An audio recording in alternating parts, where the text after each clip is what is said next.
I really believe that Lean Six Sigma is a technique that will really benefit all of you regardless of what specific job you do, because it is all about process management and everything we do is a process. So, therefore, if you understand the process, the notion as we saw in Lean, understand the process, figure out what steps make up that process, figure out which steps add value and which steps do not, and therefore, get rid of the steps that do not add value, and in that sense be more efficient.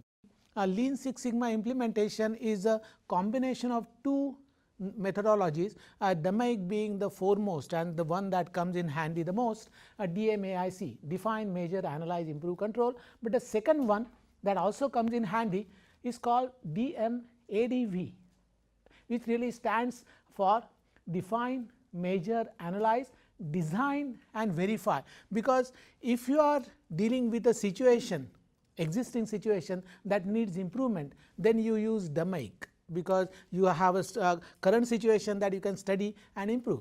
But if in case you come across a situation where you are really trying to come up with something new, a process that does not exist today, but that you need to design for tomorrow, in that case you can still use the Lean Six Sigma method.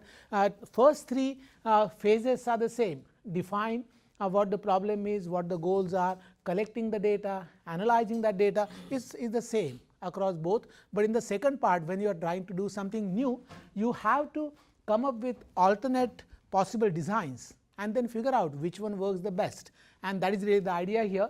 Design it and then verify, figure out which one really can work well, and then do a prototype and other techniques. That way you are almost sure that it is going to work. So, the idea is very simple. If you are trying to improve a service or a process that currently exists, then you use DMAIC. If you are trying to do something that is new, then you use DMAIC. That is how you typically.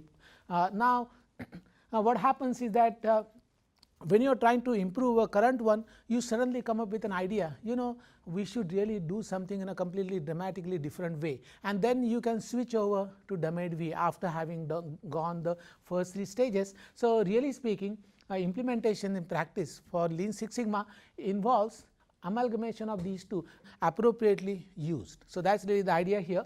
Now, finally, as I mentioned before, organizations in implementing Lean Six Sigma ultimately have to give good level of training to everyone in the organization and also create roles and responsibilities. Things do not happen in an ad hoc way. You have to make process improvement a way of life, part of things that an organization always does. So, you have to ultimately tie down process improvement efforts to the rewards and recognition that people get. If you do not have that, then process improvement will happen once in a while, but not all the time. So, that is really how it gets done in practice.